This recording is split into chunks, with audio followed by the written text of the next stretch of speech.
It's July 4th weekend and absolute madness here at the Win. We walk into the room and we see Andrew Moreno, Gianni Vibes' brother, just take down first place in the Win 10K main event for a whopping cool $1 plus. Absolutely insane, so big congratulations to him. Really cool to just walk right in and I look, oh, it's over. He won for first place, like a 6-7 day event, something ridiculous, 10K main event, and banked it. So big shout out to him and his family and everything like that. That's fucking unreal. We're gonna hop into the 2-5, 1500 max. Game should look pretty good right now, considering that's 1500 max. There's a few 2-5s going on.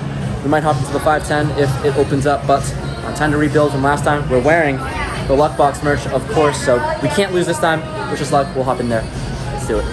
At the 2-5 win here with $1,500 in my stack, the very first hand dealt in. Ace King offsuit in the hijack. What a start.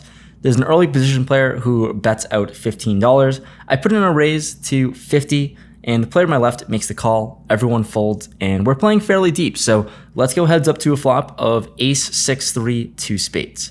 Here with Ace King, obviously great flop for us. I put out a bet of $40, trying to see what she has, and she makes the call.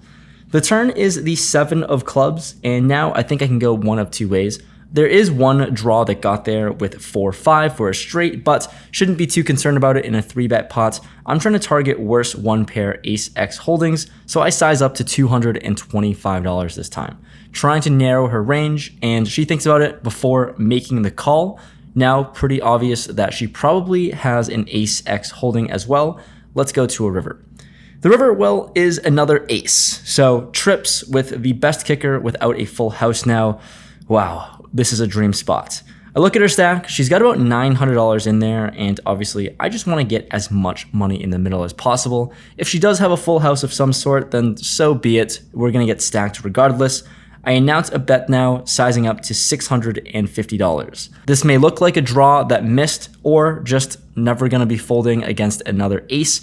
She doesn't take too long before making the call. Damn right, we have a massive pot, first hand dealt in. I show my Ace King, and she mucks. So we scoop this massive pot our way, literally 30 seconds into stepping in, take down a massive one at 2-5. In the next interesting spot with pocket kings on the button, there is an early position player who limps, seems like he's playing a lot of hands. I put in a raise to $25, and this limper makes the call. Going to a flop of 6-6-3 rainbow, he checks to me, and I just put out a continuation bet of $15. He makes the call for $15. The turn is the 4 of clubs, brings in a backdoor flush draw, and he checks to me now on a much more connected board. I don't love this card. I decide to do some pot control and check this one back. The river is the 4 of diamonds. He checks for a third time on a double paired board. I don't know what I'm doing at this point. I'm not sure what I'm even getting called by now. If I bet, maybe ace high is just about it. I throw a really small bet this time, just $15, because what am I getting called by? Ace high? He makes the call fairly quickly though, surprisingly, and we show pocket kings and scoop a relatively small one. So not really sure what he could have been holding, but we'll take this one down. In the next spot with ace queen offsuit in the hijack, there's an undergun open to 20. +1 makes the call in early position, and now onto me. Ace queen offsuit, I think we want to lean more towards a 3-bet, so I put in a raise to 80. Once again, the player to my left, whom we almost stacked in the first hand, makes the call, and that entices the undergun and +1 player to come along as well. So we're all playing $1,000 deep, and we're all going to a flop 4 ways. With a big pot brewing, the flop comes ace 6-6 rainbow. Pretty great board for us, and when action checks to me, a bet here is definitely in order, and I size to $105, just trying to get value from worse aces. Sadly, it seems like no one has an ace. Everyone folds, but still taking this one down. Following hand, we've been a little card dead, about an hour into the session now, and we pick up queen 8 of spades on the button. There's a hijack open to $15, and given that an hour went by without us playing too many interesting hands, I'm going to put in a 3-bet here against a late position open here. I size to $50, and he folds around to him, who makes the call with a 5K stack. Safe to say he covers us, but let's navigate a flop. Flop comes ace, jack, 9, 2 spades. He checks to me, and mandatory bet with a queen high flush draw. We 3-bet, and definitely the ace out there looks good for us. So I put in a bet of $30, and for 30, he makes the call. The turn is the 4 of spades. He checks again, and obviously very nice to get there with the second nut flush right now. So I throw out a bet of $100 this time, and sizing up with this $100 bet, he still thinks it's a good price to make the call. Let's see a river, which is a 9 of clubs. The paired board isn't amazing, but when he checks to me for a third time, he doesn't have many full houses now given the line. So let's try to get some marginal ace X holding to call 3 streets potentially. I size down to $140. This player goes deep into the tank for a while.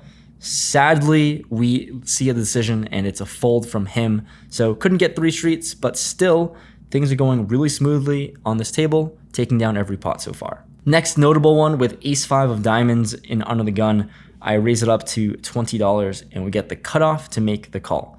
The flop comes queen 9 deuce 2 diamonds, obviously with the flush draw. Once again, we put out a c-bet of $15 and he decides to flick in a call.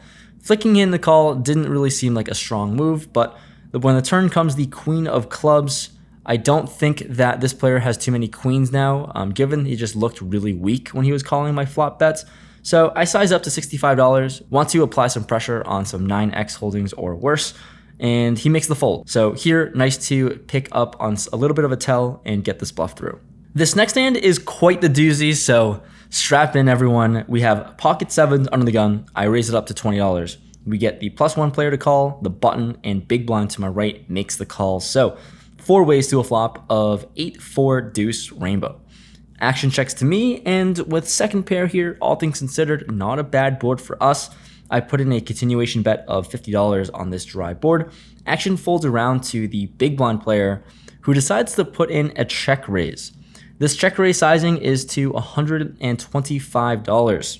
Well, really small sizing. It's only 75 more for us to make the call, so I feel like we're priced in here with a pair and some backdoor draws. We can't fold just yet. I make the call.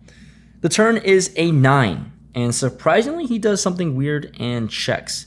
Didn't see this coming out of him, but if he has a hand like 3-5 suited or something like that, we're definitely ahead, but we're gonna see a river, can't do much but check this one back.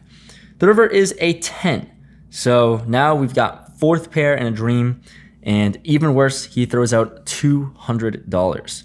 The thing about this bet is that it just doesn't make a lot of sense given the line, and I'm definitely a little suspicious about what he's doing here.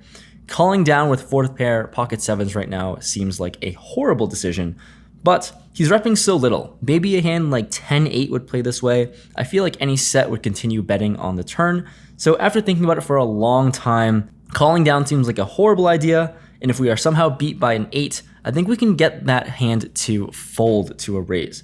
We block hands like 6-7 and sometimes can have queen jack as played, so let's go for it. I put in a raise to 5 black chips to $500. It's a pretty small one, and he immediately shows us 6-3 of clubs for 6 high and lets it go.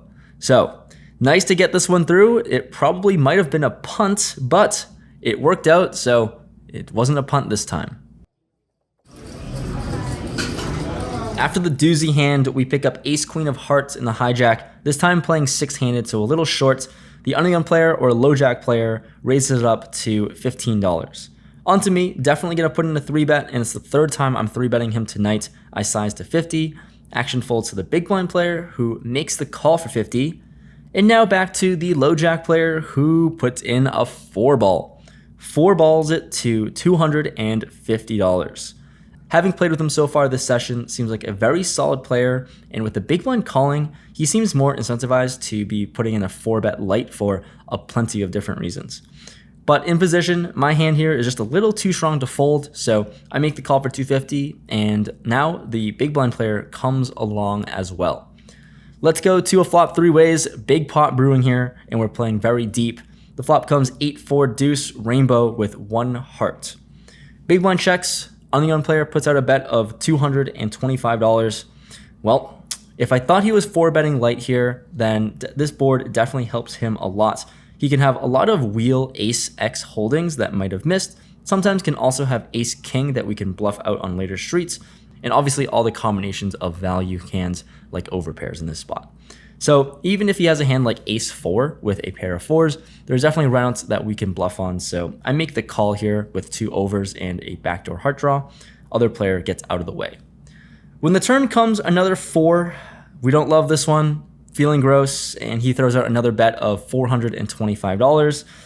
Unfortunately, given the line, given the runout, we can't do much here but let our ace queen high go. Lose a relatively big pot here, but moving on. Moving on to this one, queen 10 of clubs in the big blind. There are 3 players who limp, and very limp happy table. I'm happy to put in the aggression. I raise it up to $40 with this hand. We get 2 players to call on the hijack and button. Well, 3 ways the flop comes: ace, king, jack, 2 spades. When I said we were bouncing back from last hand, we bounced back in a big way, flopping the nuts. So let's try to get some value. I throw out a bet of $100. Both players snap fold. Sippity snap fold out of there. Sad that we couldn't have gotten more money from this hand. For the last interesting hand of note, we have ace king of spades on the button. Action folds to me, and standardly gonna put in a raise to $20. Small blind folds onto the big blind player, who decides on a 3-bet to 70.